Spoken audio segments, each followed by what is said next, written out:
Wrestling Omakase brings you a full course meal of all of Japanese wrestling, men's and women's.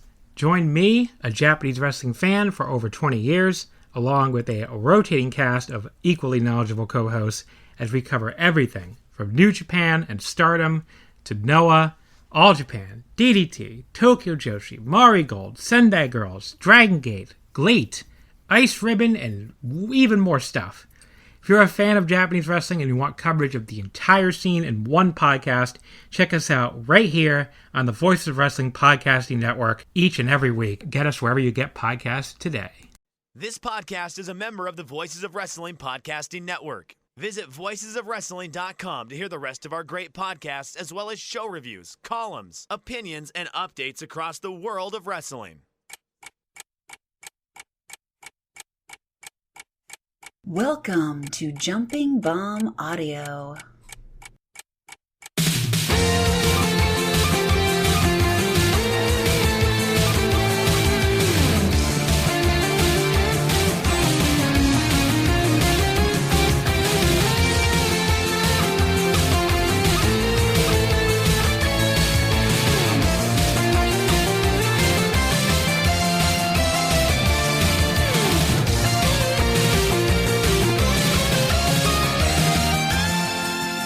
Hello, everyone, and welcome back to Jumping Bomb Audio, the #1 show all about the world of Joshi Pro Wrestling. And we are here for episode number 150 of Jumping Bomb Audio.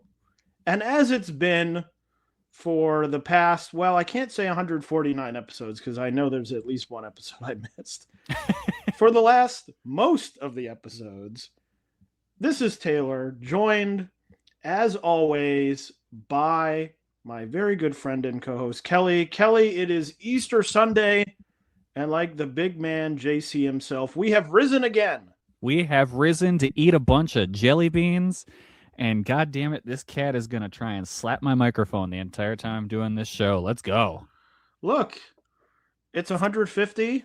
Special we've got guest this star. down to a science, so we got to, add a wrinkle. Yeah, this time the cat decides he wants to help.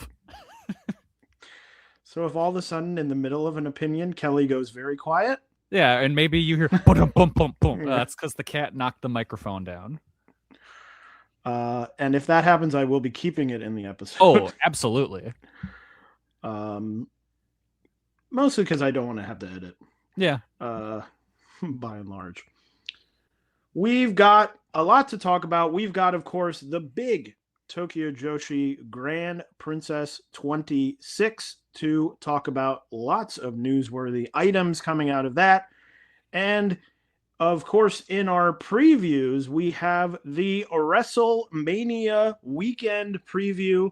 Lots of Joshi action, and maybe the last time we'll ever have a Wrestlemania Weekend to talk about. So we got to talk about this one.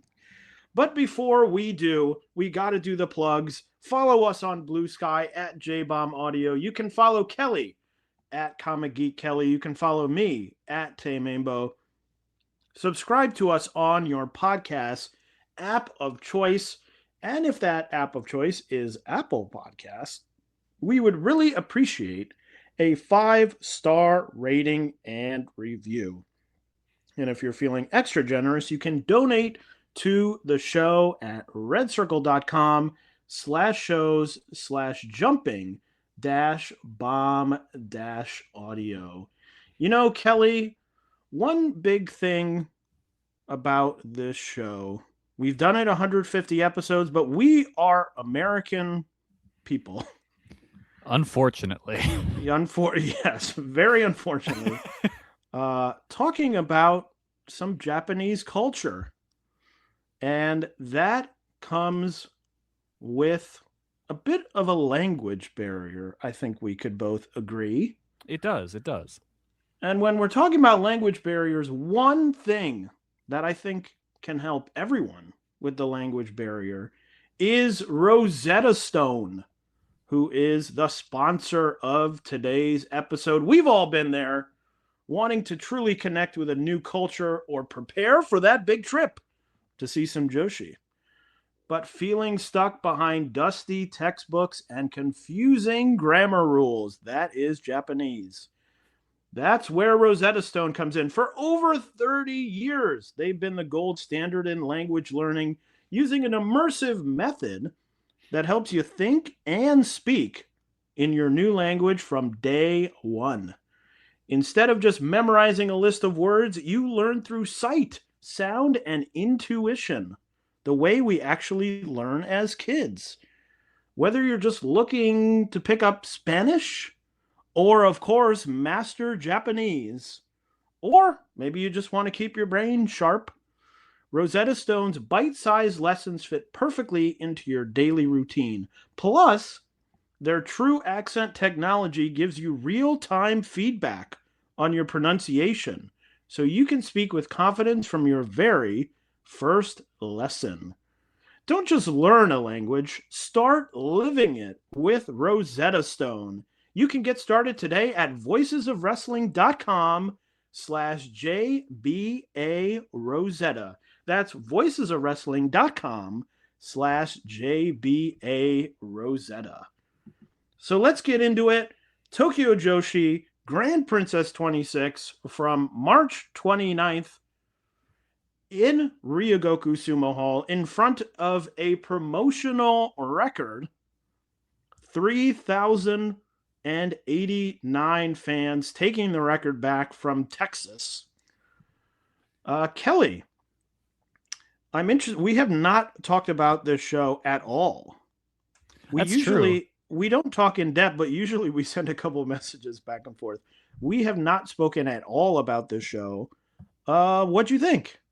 I largely enjoyed it. I thought it was a very fun show. I mean, you got the first half is a little rough if you're not into the comedy stuff, but by and large, I had a good time. Yeah, I think it's going to be weird because I really liked the show. I thought it was very good, but I think as we go through match by match, it's not going to seem that way. No. Because I feel like I have a lot of smaller complaints that are going to be like, oh, he's complaining about this. Oh, he didn't like this. But on the whole, I thought the show was very good. Now, I will say that was boosted by an incredible match in the middle of the show. Yes, absolutely. In a promotion that usually doesn't have that type of thing. Where you're like, okay, if there's going to be good matches on this show, it's going to be the main event or the semi-main event. Yeah. So that was very helpful. But overall, I thought positive. I think that there's some interesting things happening. Some of them I'm not sure whether I would call good, but I would call interesting. And that's something. Mm-hmm. So let's get into it. The first match was a singles match. Uda Takami defeating Shion Kanzaki in 5 minutes and 43 seconds. A pretty short match here.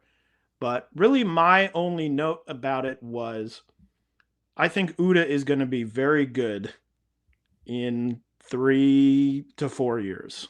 Absolutely. I totally agree. She has been improving so steadily. I think she's going to be big. And like, I mean, she's obviously small, but you know what I mean. I think putting these two in the opener like this tells me at least that they see big things for both of them. Shion's still very rough, but she's also 4 months in. So I think they expect these two to be something big down the road. And I think I see like flashes of it in Shion, so I think there is definitely something there. But Uda, 100%, she's looking great, and I love the koala clutch. Like that's one of my favorite submission moves going in wrestling right now. I think Uda has the energy of like very early Miyu was this way. I think early Mirai was this way, where you're like, oh, this person is going to be good. Mm-hmm. Even though they're mostly just screwing around in not in this case, but in multi-person matches, you're like, oh, they're good. They have something that I don't know why in this promotion it seems much easier to just be able to identify like, oh, this person definitely has something, or oh, this person I'm not sure has anything.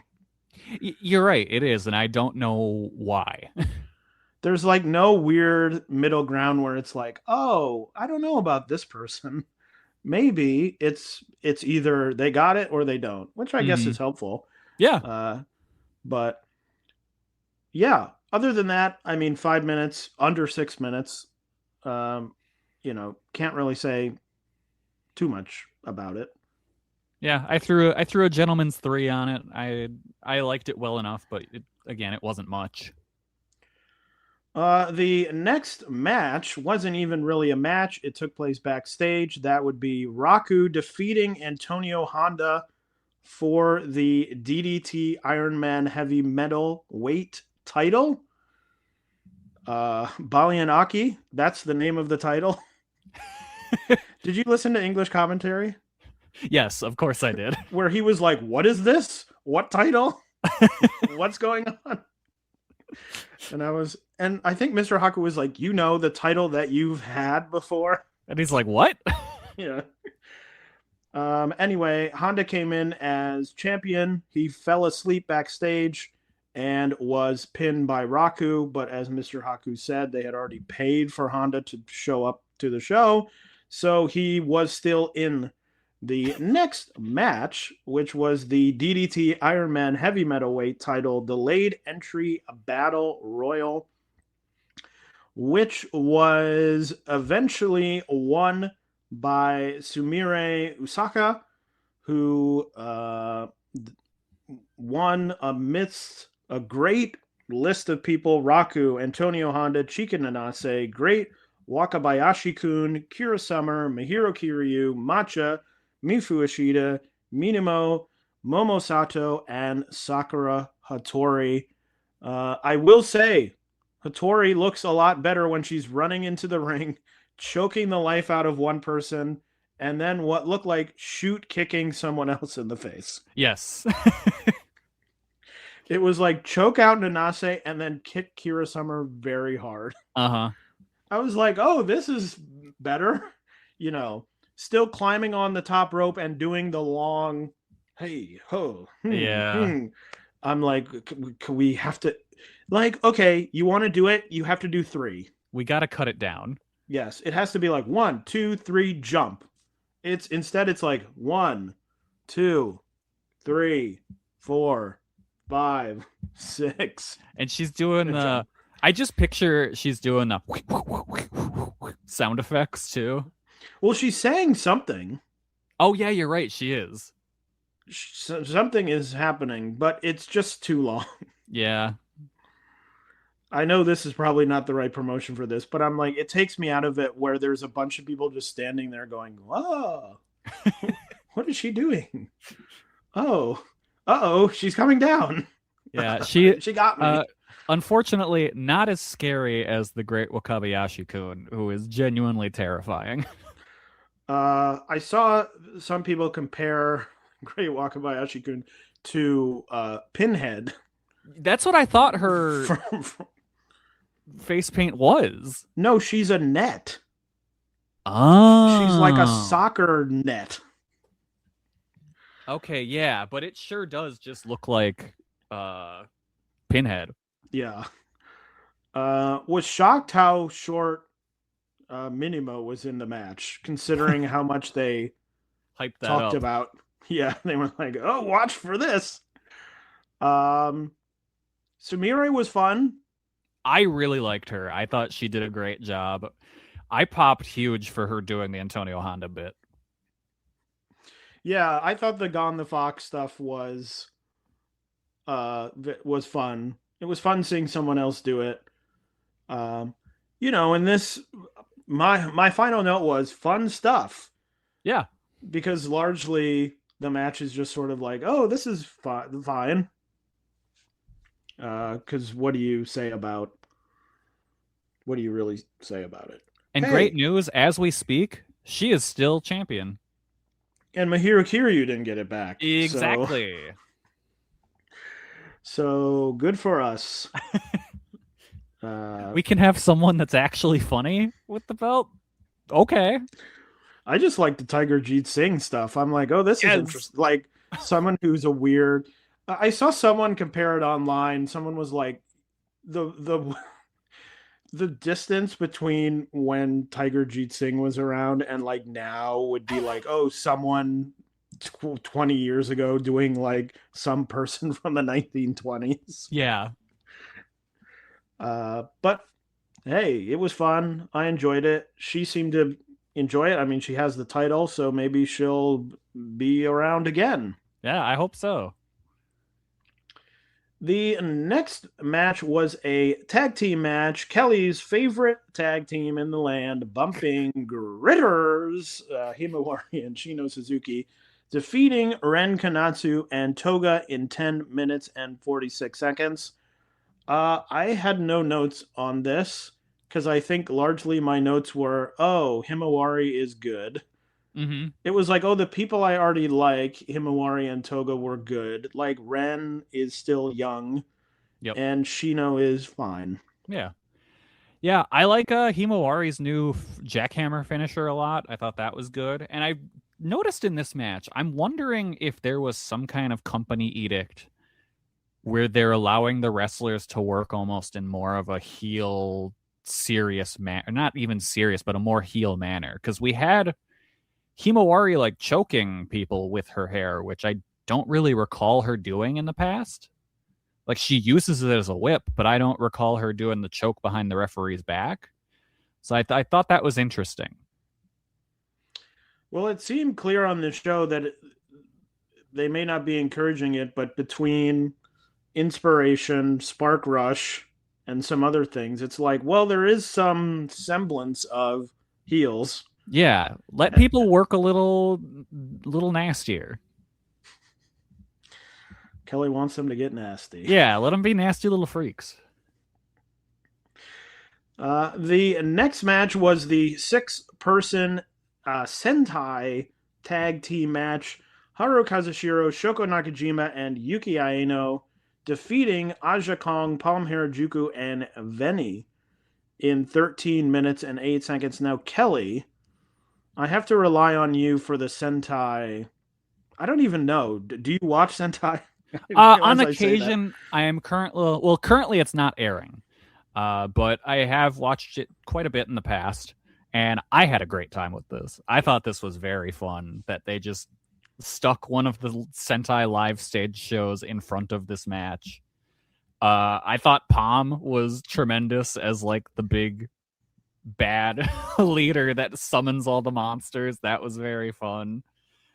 Yeah, it was just great. And honestly, I think with this match, we may have lucked out by having Max be unable to compete and getting replaced with Veni. Because I would wager that the Sentai monster stuff was going to be more involved in the match until then. And it almost seemed like Veni was like, I am not doing that shit.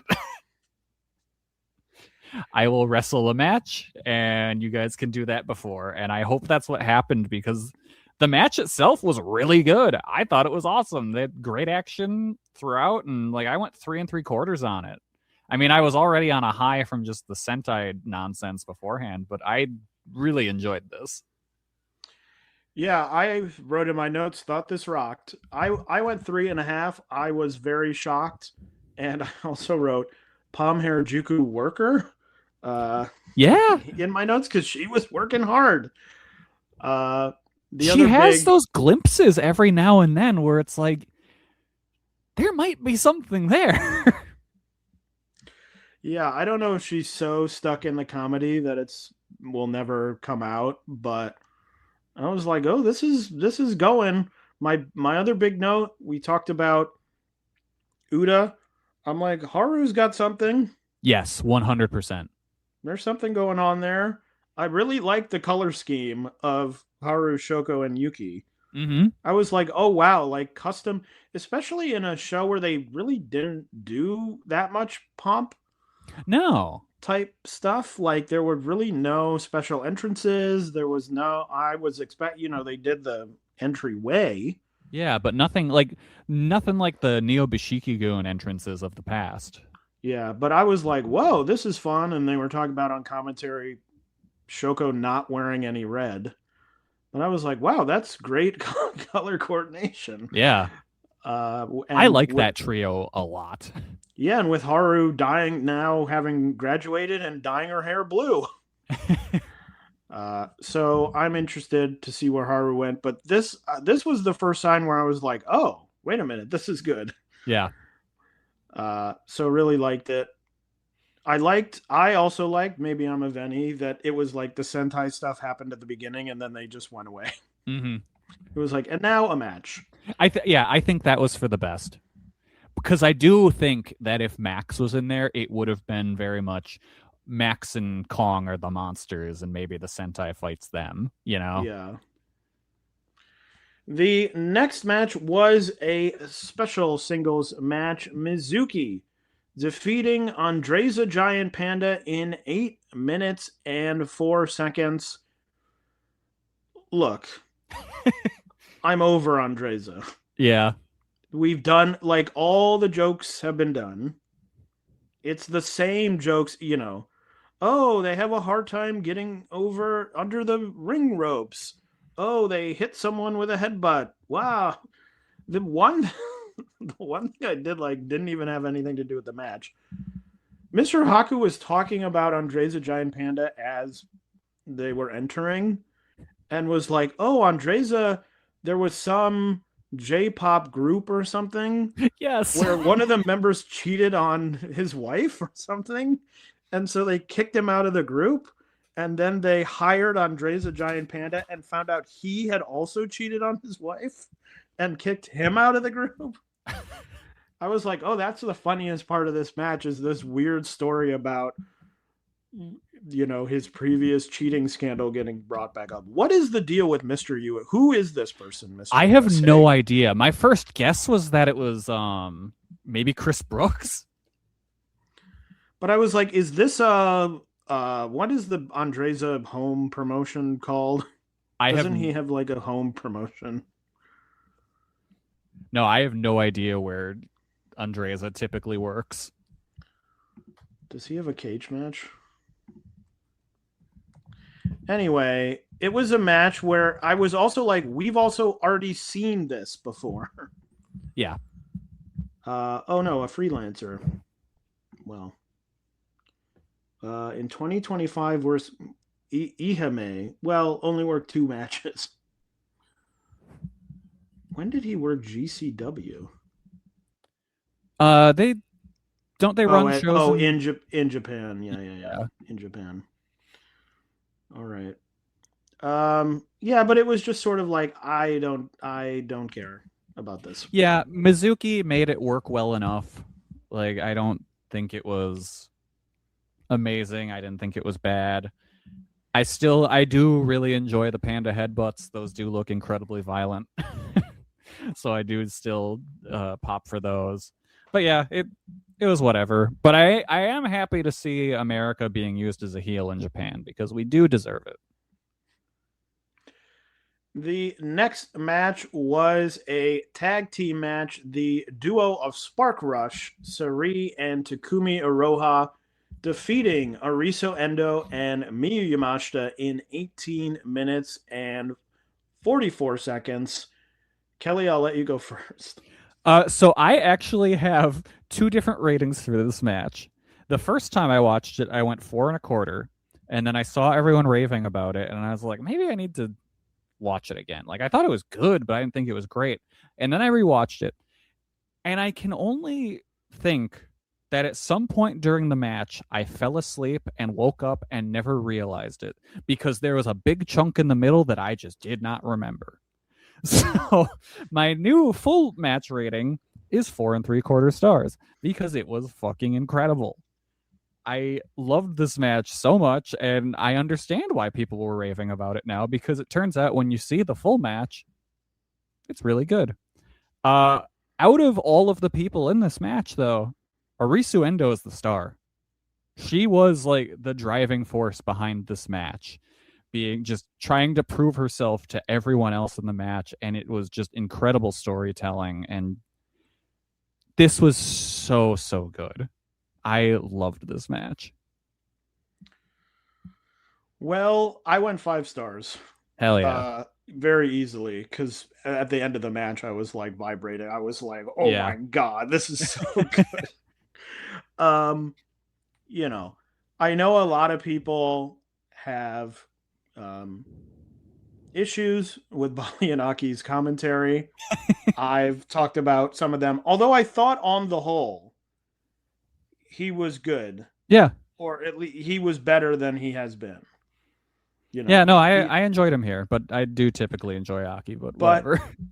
He had a great line in the middle of this, which was Endo is used to wrestling matches where people are trying to beat her, but now she's wrestling a match where people are trying to hurt her. Yeah, that is. And I was like, that is a great line. First of all, we have to start at the beginning. Imagine this match with Xia Li. Yeah. Like, the entire match is different. Like, there is not one of the great upgrades of all time. Yeah. Like, there's not even a bit where you're like, oh, that's where they pasted in Iroha or whatever into this match structure. It's like, no, it is just an entirely different match. So TNA, TNA.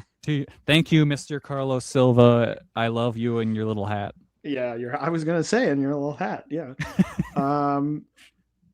It was funny because the match started and it was Miyu and I don't remember whoever it was, Siri or I think it was Aroha, or both. And there was clearly a thing, or like Endo tagged in, and then I think it was Aroha, and Aroha clearly was like, "No, I want to wrestle Miyu." Yeah, and Miyu's face was like, "Come on, I just got out of there with sorry." But also I was like, "Uh-oh, I hope this is not a thing where like Endo is the tack on for Miyu, Seri, Miyu, Aroha," which then it clearly was not. Yeah. And it, so much has to be said for Miyu, who is in this promotion still. Mm-hmm. Became the leader or whatever her role is, which seemed like she was going to be gone, but has continued in the promotion, is losing matches to people. She has to be office now, right? I guess. And in this match, after like that halfway point maybe, is barely in the match. Yeah. Like, it was all Endo specifically designed. And I was like, they've got to do an Endo Aroha singles match, right? Yeah, absolutely. Because at the end, the handshake, I mean, it was just like, it was so hard hitting in a way that's shocking to see promotion. In Tokyo Joshi. Like, I want to see Endo just on every big show now finding someone new to tag with to try and take these two down. But it's just wild to me that most people who come into this promotion are like, okay, we're working in Tokyo Joshi, we got to work this way. Seri and Aroha were like, nope, we're doing our match. Follow along with us. I just thought it was so good. They absolutely obliterated. And then another thing I really liked is they did the time call with like 5 minutes left or something. Uh-huh. It must have been at 15 minutes, and the match must have had a 20-minute time limit. Yes. And I was like, oh, they announced that they must be going to a time limit. I was like, wow, that's going to be impressive. And then they didn't. Yeah, they faked me out with that too. I was like, that was really smart. Not many people do that. I just thought the whole thing was so well constructed. It made Endo look... I mean, this was the hottest the crowd was all night. Yes, they wanted Endo to win or just fucking beat them back as hard as she could. It was so good. So, I mean... Hell, all right, here's what we do. Spark Rush gets the tag titles. They beat the Inspiration, and then eventually Endo and Suzume come back and win the belts off of them. I mean, I'm not opposed to that. Yeah. But just great. I mean, last year, I think I said this on our year in review show. I had no 5-star matches, I think, last year. I have 2 in Tokyo Joshi, and it is April 5th as we record this. I'm like, they're having a good year. Hopefully that they're continues. having a really good year. We'll see. The next match was a tag team match. Konosuke Takeshita and Yuka Sakazaki defeating Hyper Misao and Super Sasadango Machine in 21 minutes and 29 seconds. Kelly, this has a 4.28 on Cage Match. I think that's a little rude. How do you feel? I went 3.5. To me, it's one of those matches that outside of the context of either DDT or Tokyo Joshi, it does not work in any way. But because it is in the home promotion, it fits. It fits the canon of the promotion. It fits their storytelling. So I thought it was fine. It was very dialogue heavy, as we expected. But I thought when they started working, they worked really hard. I thought this was the best that Super Sasadango Machine has ever looked. I thought he worked his ass off here. And I really enjoyed the final closing stuff with Yuka and Misao. So overall, it was a fun match. It wasn't anything great. Like, I wouldn't be it's not on any recommended matches list. But for what it was, I liked it quite a bit. I actually also enjoyed it. I thought it was a good come down from the previous match where I didn't have to spend a lot of my brain being like, okay, another match. What's going to happen? Because nothing really was going to follow that last match. Yeah, and in that way, they kind of booked this card out perfectly. Yeah. Photo by Shinsuke Nakamura made me laugh in the opening. Photo credit. Yeah, I thought it was good. It had a lot of beats. It had a lot of sort of different sections. I liked Misao actually fighting at the end, pulling out the Vanitas.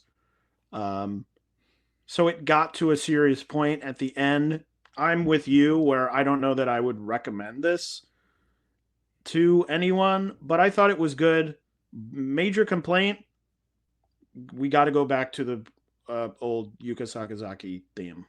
Yeah. With that other, I think it was a, husband mix, but we can't keep it. Yeah, is that a Mikey Ruckus original? No, it's they announced it's by the band or the guy in the band or something that she really likes. Oh, okay. I don't know what band or what guy, but the whole thing was, it's like a band she likes. Okay. And I think they did it to make it closer to his theme. Okay. So it's not unlike no. The new Okada music. Yeah. It is a band they really like, and it is a definite downgrade. But yeah, this was good. I actually haven't watched a lot of DDT recently, so the Super Sasadango PowerPoint, I was like, this is fun. I haven't seen one of these in a long time. So, all good. Nothing major. I mean, again, you sort of know what you're getting if you've seen DDT or Tokyo Joshi with the Sasadango Machine and Hyper Misao. If you've ever seen a Sasadango Machine match, you kind of get what you're going to get here. Yeah. It's not a change of pace. The next match was our first title match, the International Princess title match. Suzume defeating Mirai in 15 minutes and 24 seconds. I actually think, weirdly, I'm the high man on this. Okay. But not that high. Where are you at? I went 4.25. That's exactly where I am. Oh, there you go. Because I liked it, but it felt like there was supposed to be a through line to this that never really developed. Mm-hmm. Like, it felt like there was supposed to be like an A to B to C thing going on where I was like, okay, A is like, I also was thinking back to the Miyu 1-4 match because then near the end, it was like, oh, she's hitting a bunch of ring bells like she did in the 1-4 match. Like, that's become the signature. But it never really felt like there was a real story, definitive story that I was supposed to be like, oh, the whole thing of the match is like, they didn't even really, and I don't know if this is just the English commentary, like emphasize, oh, they used to be partners. Yeah, that really wasn't as big of a part of the story as I had assumed it would be. It was just sort of like, oh, they've wrestled before. And I'm like, okay. I mean, there was also that top rope leg drop that just didn't happen. Yeah, Mirai fucked that up pretty bad. But then they just sort of stood there, and I was like, oh, is the point? I think that's also why I got confused. Because at first I was like, oh, is the point that it's one of those, oh, you go to hit me with your finisher and I'm so tired I fall over things? That's what I thought they were going for at first. But then Suzume just sort of stood there. Yeah. And I was like, oh, I think that was not supposed to happen. Yeah, that's the thing. Like, I could have seen it being like that, but it just came off like a botch too much, where it's just like, this looks shitty. Mirai did make up for it with a crazy lariat. Yes. After that, which looked great. Happy for Suzume to win. Mm-hmm. I think now that it's over, sort of the Mirai reign does feel sort of pointless. Yeah. Beyond, oh, this is someone who used to wrestle here and now wrestles here again. Like, oh, okay, cool. Suzume has the title. We'll see. Like, the whole thing just never really, it feels like the match, and as I'm like, oh, it was 4 1/4. The match didn't make that final step to come together, and the whole storyline of Mirai just coming in and being like, oh, I want to wrestle a couple people and then leave. I was like, oh, I feel like you could have done more with that. No, I 100% agree with that. I think her run was kind of has a lot of wasted potential, and that's not just me doing a bit because I wanted Great Sasuke to win the title.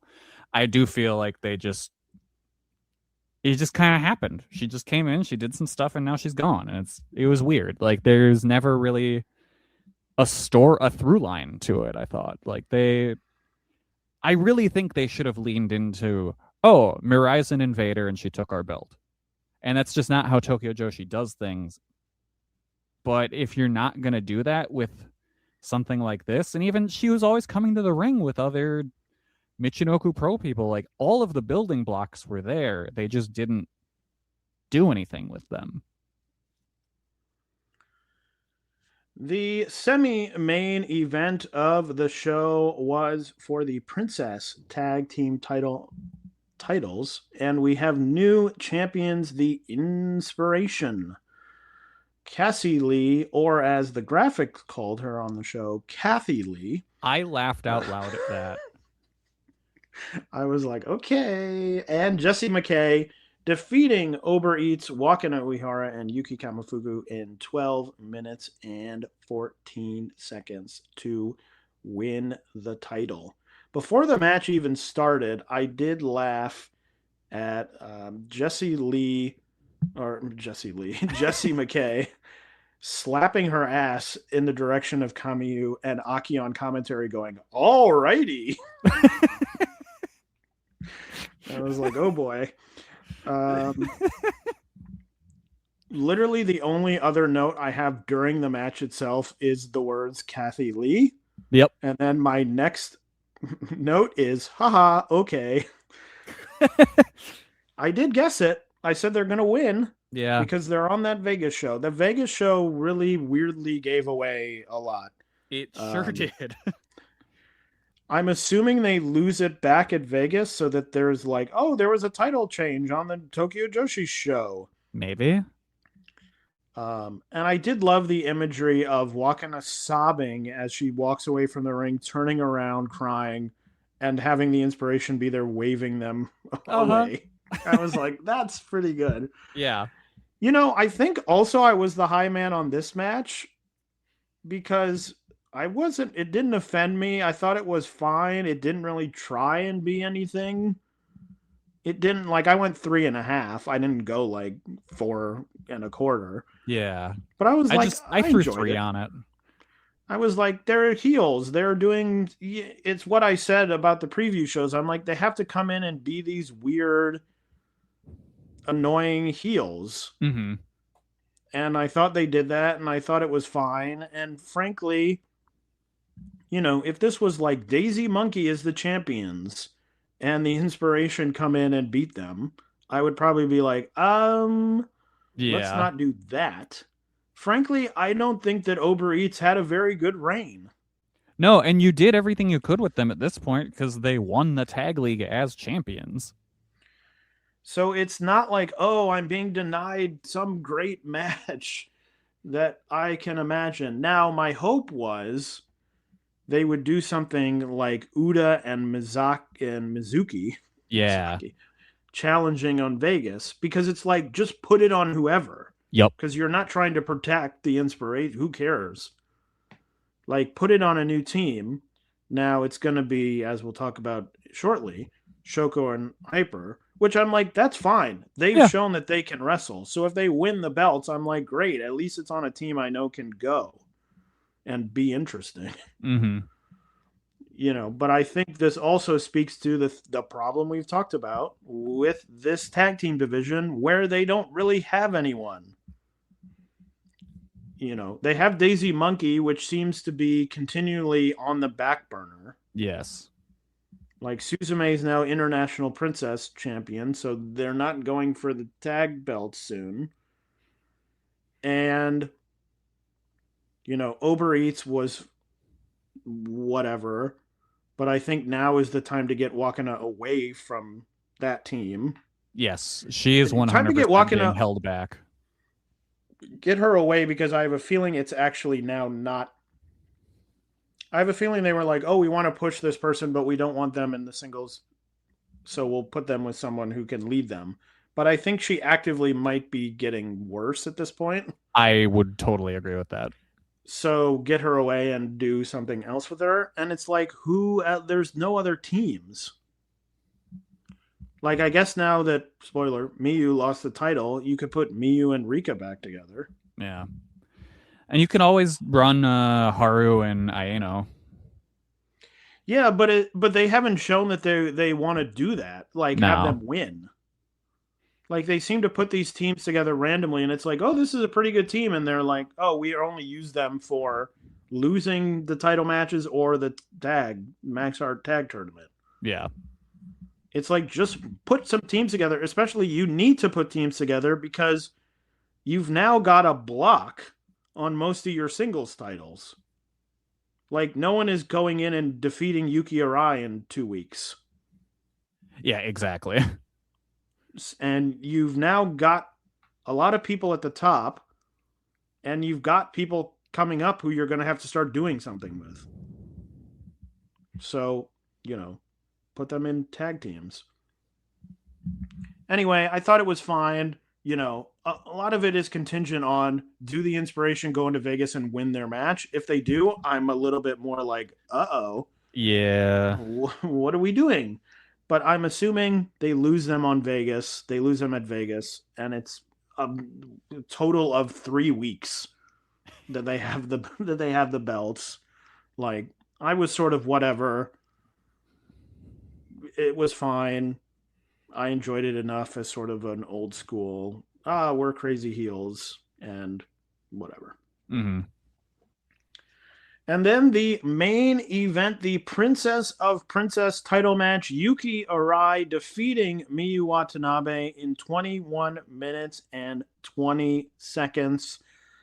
I actually wrote a full sentence note here. Oh. I thought this was solid, but it seems clear to me that Yuki is missing the thing. I don't know what that thing is, but she's missing the thing that will put her on the top level. And she still reads to me as someone who is being a wrestler, someone who is acting as a wrestler, and not someone who is a wrestler. Mm-hmm. Like, she is someone, oh, I'm an idol and I'm acting like a wrestler. Like, the build for this match was great. I think everyone would agree. But this match came and I'm like, oh, all the things I haven't really liked about Arai in the past are still all there. Yeah. And look, I went 4 stars on this. I thought it was very good. I would probably give 3 3/4 of those stars to Miyu. Miyu, to me, is like a top 10 in the world worker. 100%. Yes. To me. So to me, if this had been like 3 stars, I would have thought, oh, something went terribly wrong that Miyu couldn't get there. I think it got to 4 stars because of Miyu. I'm very concerned. Like, again, we're looking ahead. The Vegas show. Yuki Arai versus J-Rod has an opportunity to be a disaster to me. Yes. To me, that match could be very bad. Where Miyu, another giveaway of the Vegas show was, oh, J-Rod's challenging. I'm like, why would you announce that? Is J-Rod selling a lot of tickets to a Tokyo Joshi show? Yeah. Like, I'm sure she has fans, but if you're going to a Tokyo Joshi show, you're going to see the Tokyo Joshi wrestlers. Mm-hmm. And I'm like, I guess I can look this up right now. In ring, is Arai the worst in-ring worker to hold the Princess of Princess title? Yeah. Like, pretty easily. I think there's some like, now Kelly, I think you spoke too soon because you know who the second champion with this belt was. Who was it? One of your favorite wrestlers of all time. No longer wrestling, actually. Who would that be? Who would have been around in Tokyo Joshi in the early days that isn't wrestling anymore? That's one of my favorites. Was champion for 255 days. 250? What the hell? From September 2016 to June of 2017. I don't even have a guess. That would be you. Oh, God. I think you is a contender. Like Reika Saiki, I would have to go back and watch those matches. I think she was better. Because, I mean, the two of them, I think, are the only contenders. I would put both of them above Arai at this point. Yeah, just to me, there is something where it's also much easier to look at her and be like, oh, she wrestled Meiko Satomura. She's wrestled all these people. I'm like, yeah, she's wrestled all these people who have sort of guided her along these matches. Now, look, and I'm sure that some of these first matches will be like Yuki versus Shoko. Mm-hmm. Yuki versus Mizuki. I don't know. Where she still will have that guide, but I'm like, I don't really have a lot of faith. Like the J-Rod match, I'm like, I don't have a lot of faith that Yuki Arai is going to go in there and be like, here's the match. Like, we're setting up this match. It's going to be really great. I think her offense is still like pillow soft. Yeah. Like the finally just doesn't work.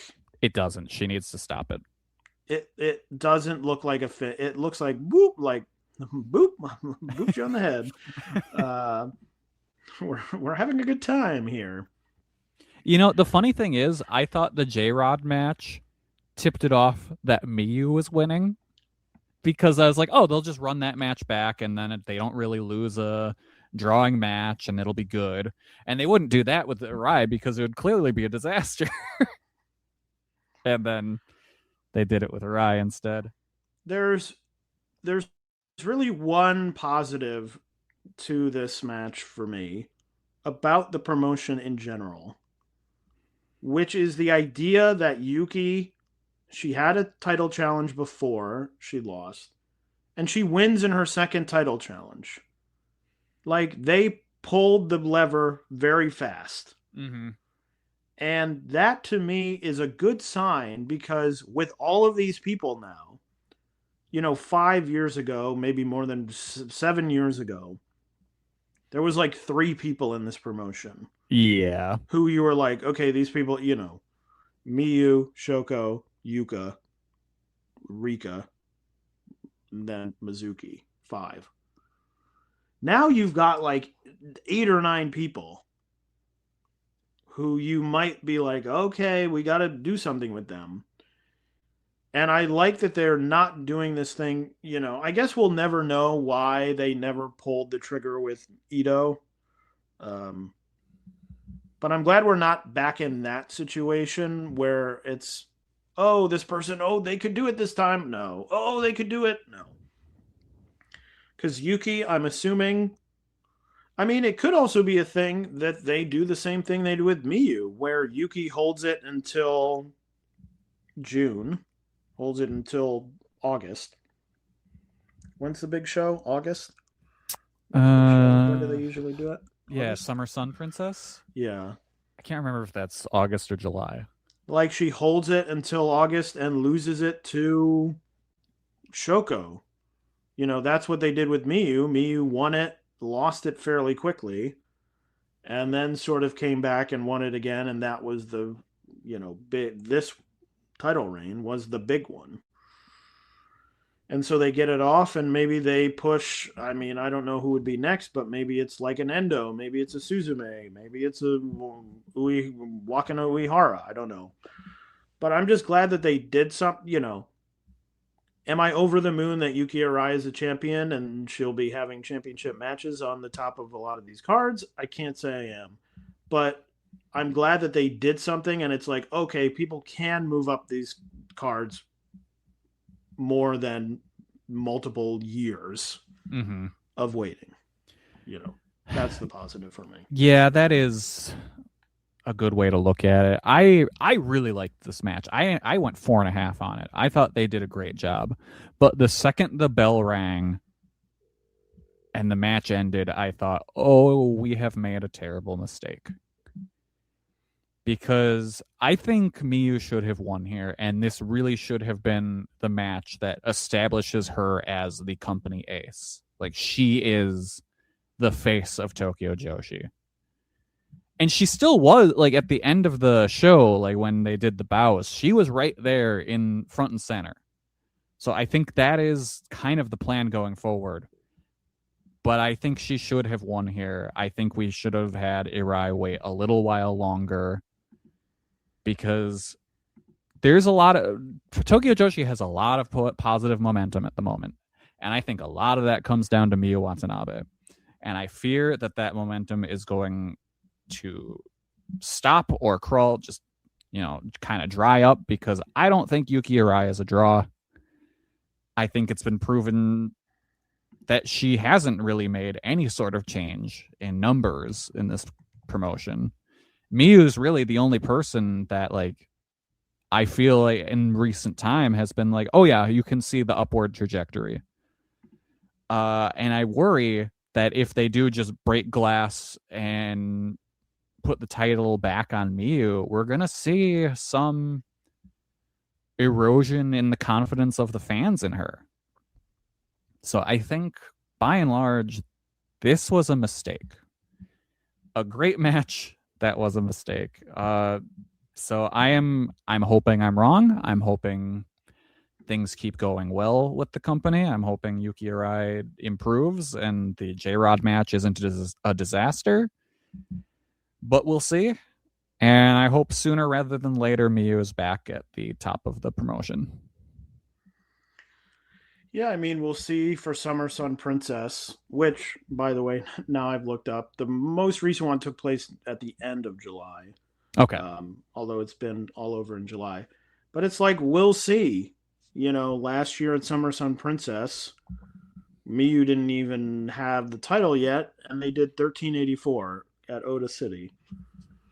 So it's like, look, is it a thing where have they announced where they're even running the show? Summer Sun Princess 26. Oop. I don't recall if they have or not. I don't think they have.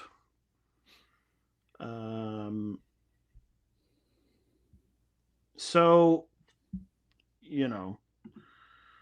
if they go and they draw 800-900, then it's a clear sign. I mean, I do agree with you.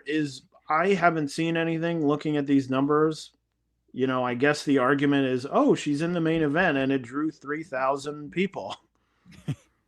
But I haven't seen any proof that her being on from the beginning. From the beginning. She came in as like, oh my God, this is the biggest deal you could ever imagine.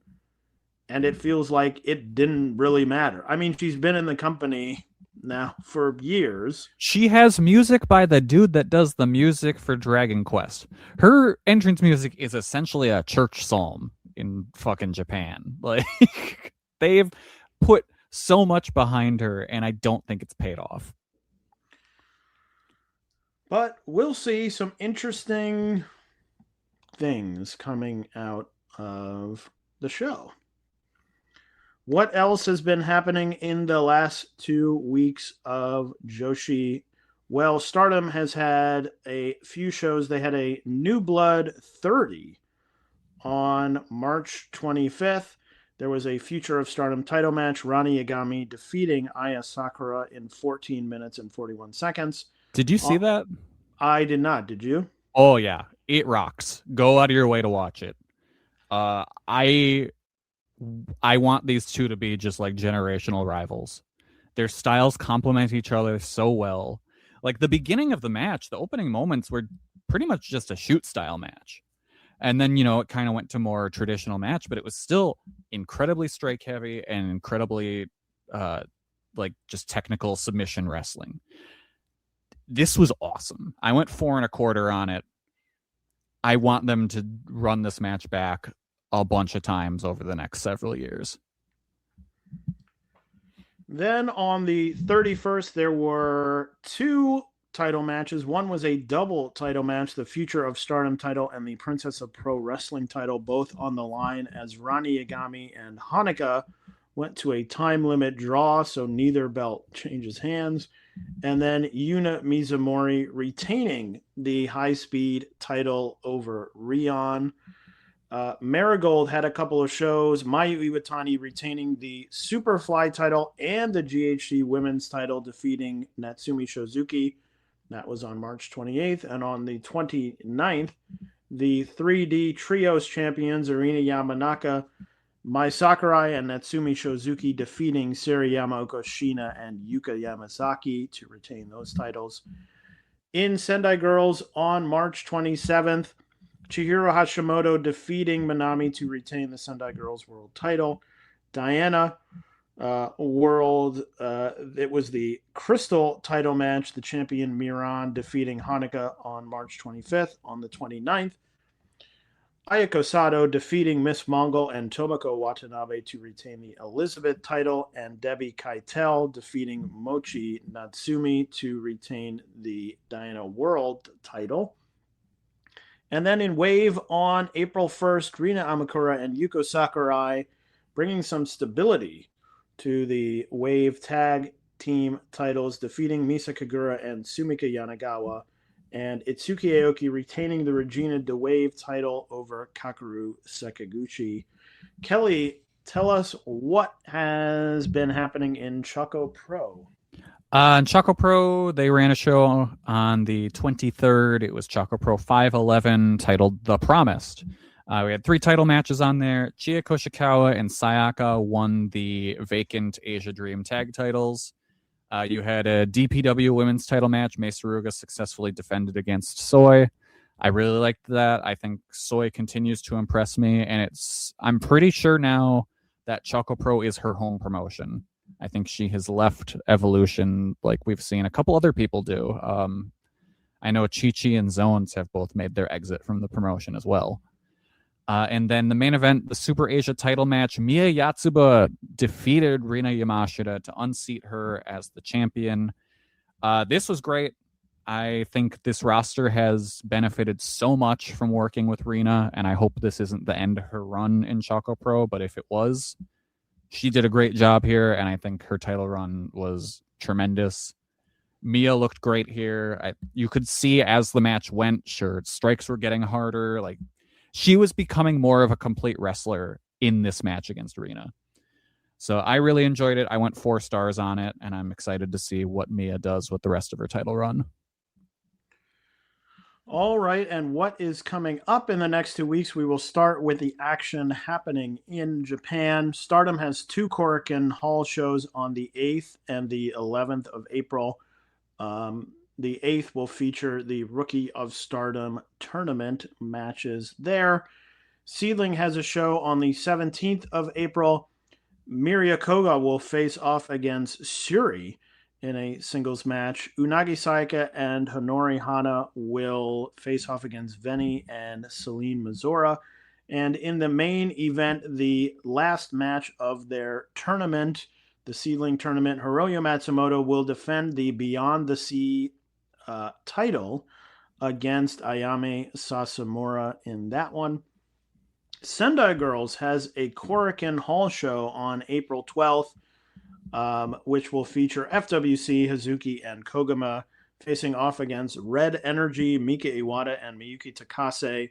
That will feature Senka Akatsuki versus Spike Nishimura for the junior title. And then, Kelly, get excited for a hardcore match. That's right. It will be Dash Chizako in a hardcore match, as always, facing off against Kurishio, Tokyo, Japan. How do we trick WWE into hiring him again? It's insane that he's everywhere. Like, we gotta get him back over there.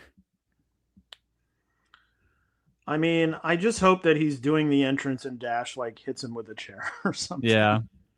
Like, I think we gotta let Chef Michaels cook in the kitchen and hire back Jiro. Yeah. Give him back his real name. Then it will be Chihiro Hashimoto versus Shuri in a singles match, and the main event will be for the tag titles. Mio Momono and Yurika Oka. Bob Momo Banana will face off against Ryo Mizunami and Minami. It's so wild that tremendous card has such a gaping black hole in the center of it.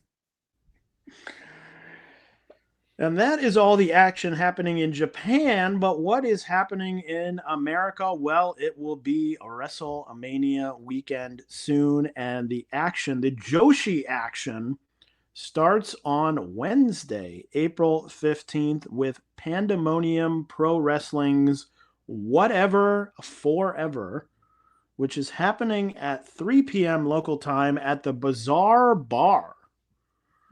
A place now, I've never does that heard mean of.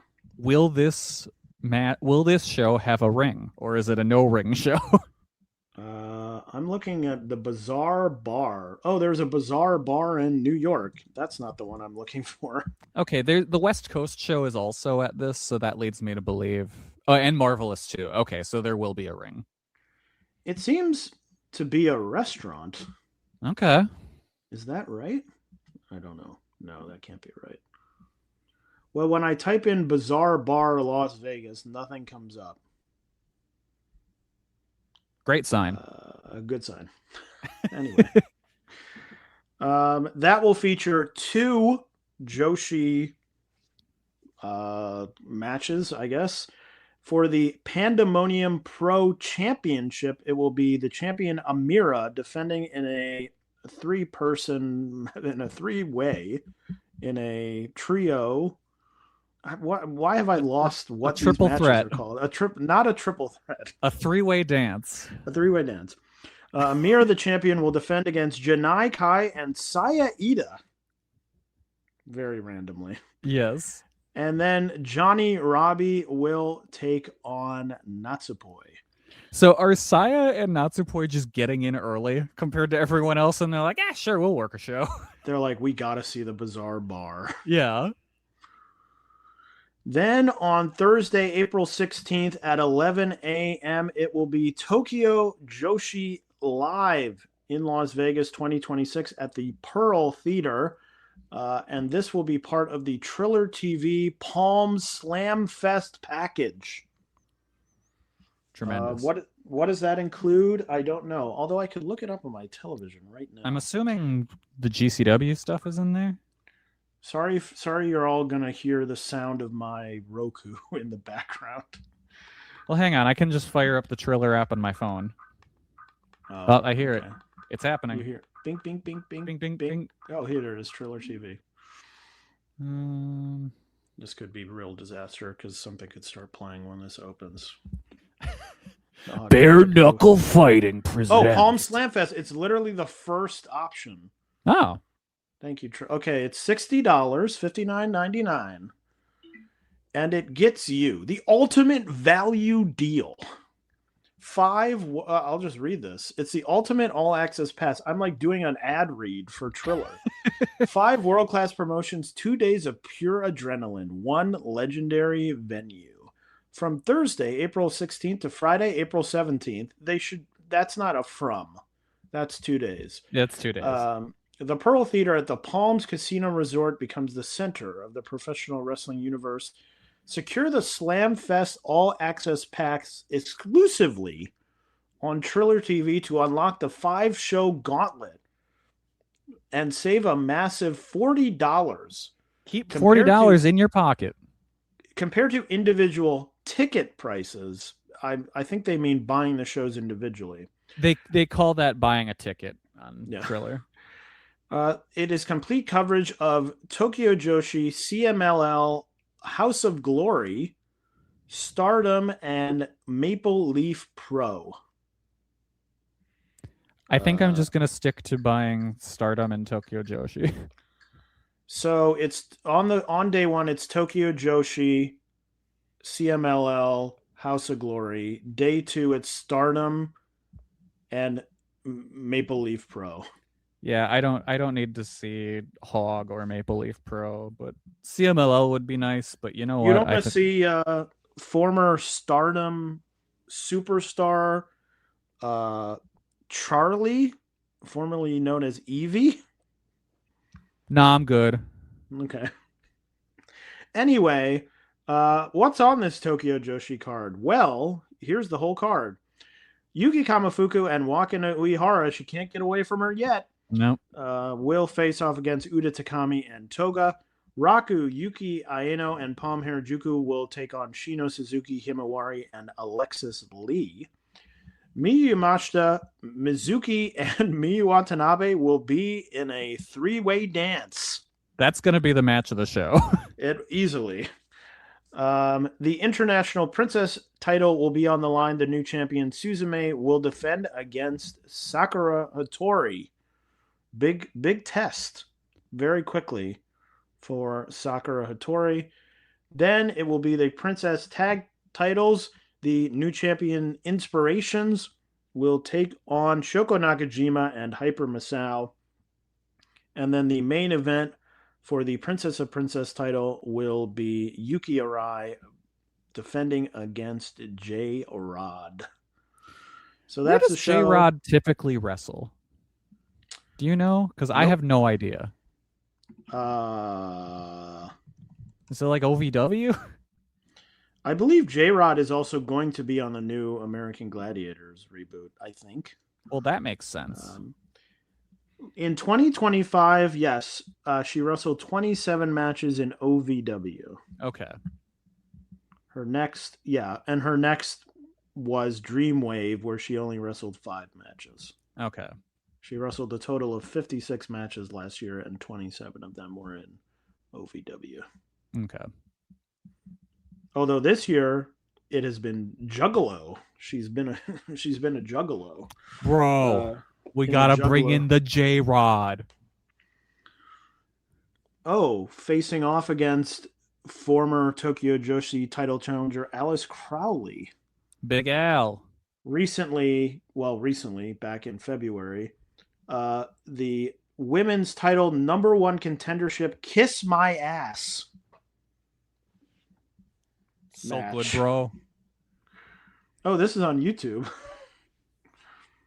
Oh, there's a wrestler in JCW called Cocaine.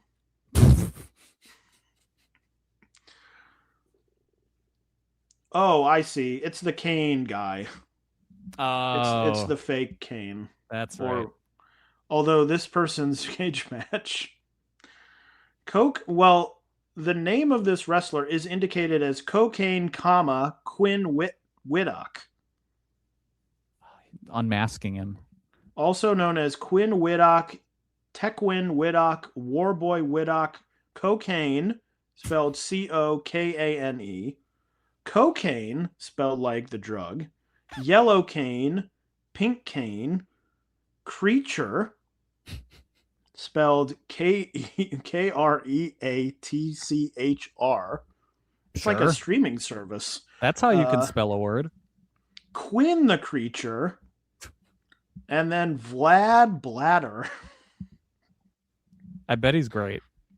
He has currently 2 ratings on Cage Match. They are both 9s. He's one of the highest rated wrestlers on all of Cage Match. Incredible. Anyway, that's not what we're here to talk about. We're here to talk about more WrestleMania weekend action. That would be West Coast Pro happening at 7 p.m. Also at Bazaar Bar on that Thursday. 3 Joshi-related matches. Danny Luna will take on Senka Akatsuki. Aja Kong will take on Miko Alana. And then for the West Coast Pro Women's World Championship, Johnny Robbie will defend against Mio Momino. Chance for her to win because Marvelous obviously has that relationship. So yeah, could be a good match. I'm looking forward to that Danny Luna Senka match. That should be good. Then it is El Desperado presents Death Vegas Invitacional. Happening at 8 p.m. at the Horseshoe, Las Vegas. I believe only 2 matches announced so far, and they both involve Joshi wrestlers. The first one, Love and Pieces 3-way death match at Journey's End. It will be Nick Gage and Matt Tremont facing off against El Desperado and Jun Kasai facing off against Masashi Takeda and Rina Yamashita. Hell yeah. And then there is the deadly Airtime and Cutie Crime high stakes heartbreak jackpot match. That was I love these names. Mouthful to say. It will be the kids teaming together, Dragon Kid and Starlight Kid, taking on El Phantasmo and Maki Ito. And that should be fun. Yeah, I sort of wish it was not Maki Ito. Yeah. But what can you do? Then at 10 p.m., we're right back to the Bazaar Bar, where we will have Marvelous Women's Pro Wrestling scheduled to appear Ichika Miyaba and Soraya Yame. So I believe this is not the full card. The first match is not a Joshi match. Alpha Zoe, Jaya Jewel, Starboy Charlie. What's his new WWE name? Chaz something? Chaz Hank or something? Just look up Chaz, dude that beat his wife, and you'll find the name. Vinny Massaro will take on Ryan Clancy, Alan Angels, JAC, and JT Thorne. Hosan will take on Miko Alana. Mio Momino and Johnny Robbie will face Can they off coexist? Can they coexist against Spark Rush? Seri and Takumi Aroha. Maybe the Joshi match of the weekend, if I had to guess. But it could also be the rematch. Yeah, I was going to say this has a high ceiling. Aja Kong will face off against Senka Akatsuki again. Their first match from a year ago at WrestleMania was the talk of the town. So will they do it again? And then at 11:59 p.m., back at the Horseshoe, it will be Game Changer Wrestling MDK Fight Club. To who? What? What? To who? Who's talking? My Siri is saying to who? What did I say that is at all like the word "Hey Siri"? That was so weird. Maybe you said sorry. Game Changer Wrestling, MDK Fight. Maybe Siri just got excited by MDK Fight Club. Which seems to me a similar thing to Bloodsport, but... To who? Where? I must go. She's excited. Only one Joshi match so far. Viperous versus Rina Yamashita versus Charlie Evans in, yes, a three-way dance. Yep. But more all- interesting to me is the scheduled to appear. Yeah, scheduled to appear is three names: Cyclope, John Wayne Murdoch, and Megumi Kudo. Deathmatch legend Megumi Kudo. Like, is she getting inducted into some Hall of Fame they do or something? No clue. Does she live in the States? Like, this is such a weird appearance. Then we move to Friday, April 17th at the Pearl Theater at 3 p.m. It will be Stardom American Dream 2026. The card is Hazuki and Fuwa-chan versus Rina Yamashita and Suzu Suzuki. Aya Sakura and Natsupoi versus Maki Ito and Saki. Athena, over from AEW, will take on Rina. Maika and Mina Shirakawa will face off against Hanako and Yuri Ahime. May Sierra, Starlight Kid, and Azumi will face off against Willow Nightingale, Harley Cameron, and Chris Statlander. And the main event will be for the Strong Women's title. Alex Windsor, the champion, will defend against Saya Ida. A weird card. It's a weird card. I don't think it's bad. I think there's some pretty interesting matches. I really like the Hazuki and Fuwa-chan versus Rina and Suzu. I think that'll be good. The Stardom versus AEW Trios match could be good. And I think the main event will most likely be very good. Yeah, we will see. Athena versus Rina. Very random. Yeah. Then at 3 p.m. at the Horseshoe, it will be Game Changer Wrestling presents Josh Barnett's Bloodsport 15. We've done 15 of these things. So crazy. And the Joshi match will be Miyu Yamashita against Janai Kai. If Miyu doesn't win here, I'm going to be so mad.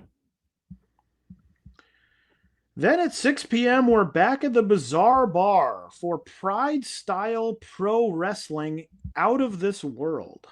Okay, now in what sense are we using Pride? Is it like Pride the fighting or Pride the I am of a certain sexual persuasion? What a weird way for you to say that. I forgot how words work for a second. It was like you trying to think of triple threats. The answer is, I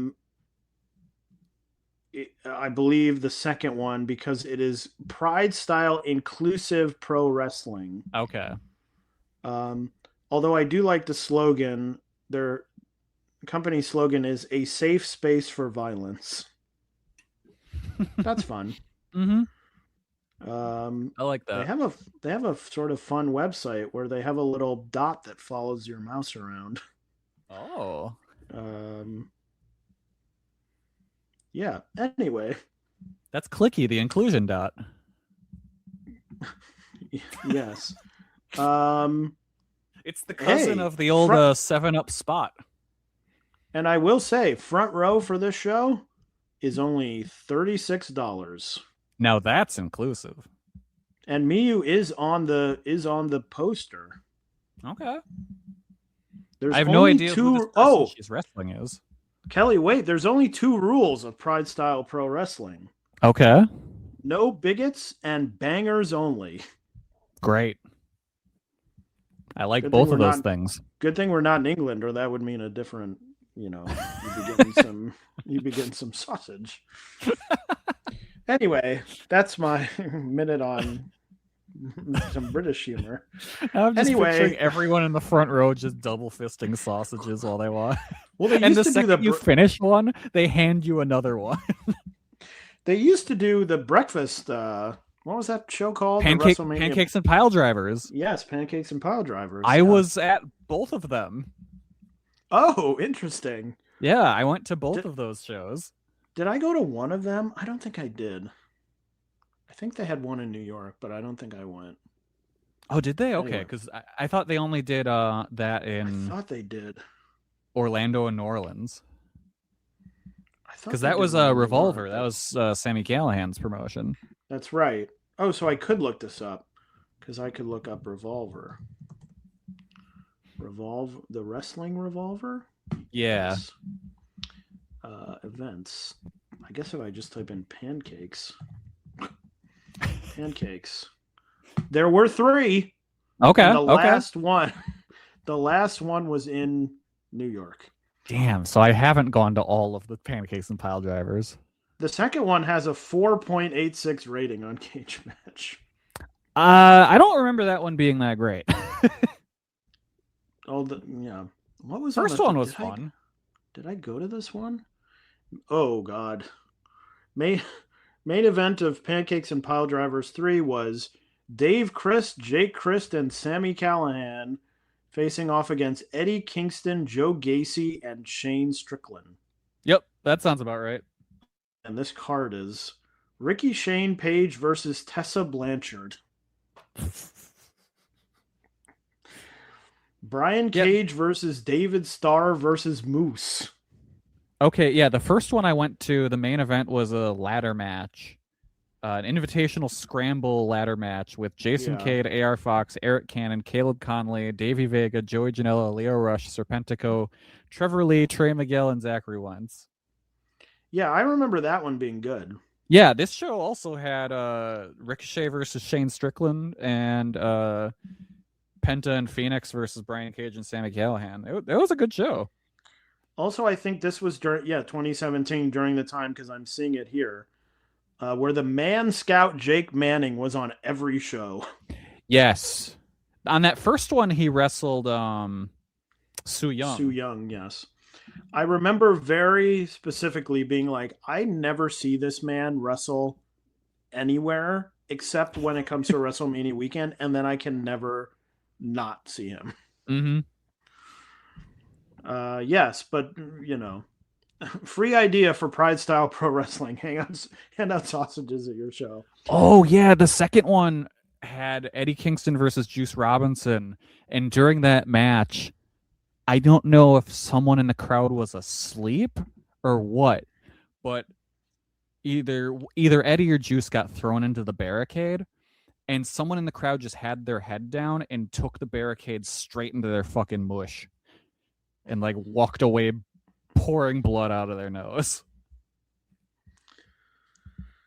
Anyway, back to the year 2026 at Pride Style Pro Wrestling Out of This World. It will be Tania. I was thinking Tania, the captain in Tania.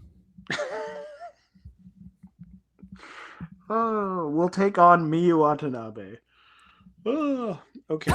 Well, this is a long episode, and you can probably tell. We're getting it's silly time when I break out a Captain and Tennille reference. Then on Saturday, April 18th, there is only one Joshi match at all on the day, and it's back to Pride Style Pro Wrestling Sobre la Luna, which, Kelly, I don't know if you have been using your Rosetta Stone. You would know that Sobre la Luna of the means moon? over the moon. Damn it. Over the moon, yeah. Brush up on your Rosetta Stone. Yeah, I guess I better log on. That is happening at 7 p.m. at Ferguson's Downtown. Whatever the hell that is. Ferguson's. The Bazaar Bar must be closing up shop for the day to go to Mania. Ferguson was the brother on Clarissa Explains It All. Oh, this looks like a weird place. Ferguson. First of all, they have art of a semi truck in the air or something. Okay. We are a city block. #rooted in community. Celebrating local music, art, and creators through the revitalization of the historic Ferguson's Motel. We are cultivating a diverse and inviting community that fosters creativity and passion. From the shops of local makers to restaurants and enchanting green space, Ferguson's is a place where the community can connect, shop, eat, drink, stay, work, gather, and explore. I guess wrestling would be considered part of the gather. Yeah. Oh, wow. They have a lot of events. Queens and Beads. The Bitch and Stitch Club. Oh, that's where a mean lady You shows go- you Lilo and Stitch. Oh, I thought you were going to go and you like sew things and then you complain. But while you're doing it, you have to complain. Ah, okay. Yeah, You yeah. have That to be could like, be. ah, can you believe this? Oh, here it is. Sobre la Luna is listed on the Gather section. Oh, it's on Fremont Street. Okay. Great. Anyway, that's and the one match on that show is Amira versus Senka Akatsuki. Is happening on Pride Style Wrestling. And then on Sunday, April 19th, it is the WrestleMania tradition. Spark Joshi with Lady Luck 2 at the HyperX Arena. I love these names. The HyperX Arena. Oh, wow. Is a 30,000 square foot venue. Oh. Oh, it's also hosting Killer Cross's Natural Born Killers 5. Oh, great.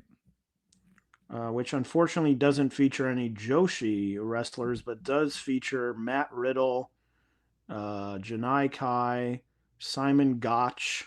Is that his name still? All the stars. TJP, All the stars. and many more.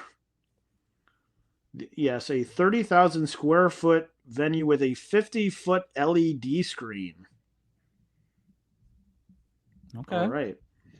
They have not announced a single match for that card, I don't believe. However, Kelly, I thought the most interesting announcement, Sayuri Namba will be the Hey. ring announcer for the show. And some of the names that Sayuri Namba will announce are Saki, Natsupoi, Hazuki, Rina, Starlight Kid, Azumi, Maki Ito, Aya Sakura, Viperous, Jasmine Allure, Aaliyah James, Erica Demia, Danny Moe, Brittany Blake, and Maya World. So if you've ever had the dream of Sayuri Namba ring announcing for Stardom wrestlers, your dreams are coming true. And that is all currently. I should say it is, as we said at the beginning of the episode, it is currently Sunday, April 5th.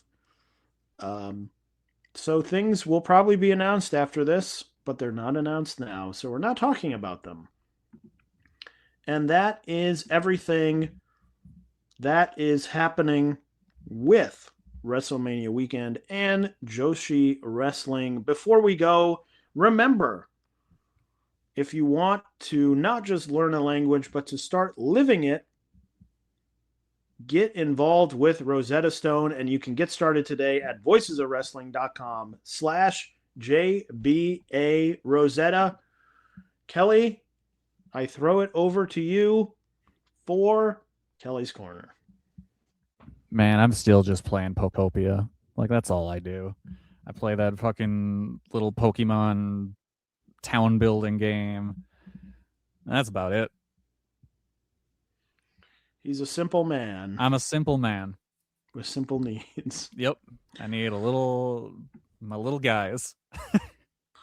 And one of his great needs is to talk about Joshi every 2 weeks. Exactly. So we will be back with you in 2 weeks' time on WrestleMania Sunday to talk about all the action that has happened. Hot off. Oh, the are you going to be presses. able to record? Because you want to watch the show, right? Of course. The show where have they announced what's on what night? I don't believe so. I am a big Pat McAfee head. Yeah. Okay. So now that he's involved, I can't stay away. Yeah. Okay. So hopefully they'll do that one on Saturday. Yeah. I mean, look, I could have the show on while we're recording. That's true, but you want to give it like a full attention. Sure. Sure. We could just record during like the 20-minute long ad breaks in between matches. I will say I should say, looking through, I don't actually want to watch the show, but it would be funny to see if we could record an entire. I mean, we easily could, right? Yeah. Oh, for sure. Even if it's now we've gone, what, an hour and a half. Yeah. Even if we went this long, we would have probably another hour. Mm-hmm. Well, maybe we could make the rule that we can't stop until the show is over and we record in all the breaks. All right. Okay. Yeah, I think people are getting very excited by all these ideas. Yes, definitely. But we will be back in 2 weeks' time on the right side of 150 as we will be here for Jumping Bomb Audio 151. Until then, you know what to do. Stay cool. Bye, everybody. Hi, I'm Case Lowe, co-host of the Open the Voice Gate podcast. The one question I'm constantly asked when it comes to Dragon Gate is how do I get into the promotion? Well, stop asking and start listening to the Open the Voice Gate podcast, released every Wednesday on the Voices of Wrestling Podcasting Network. For exclusive news and show reviews, look no further than the leader in Dragon Gate coverage, Open the Voice Gate.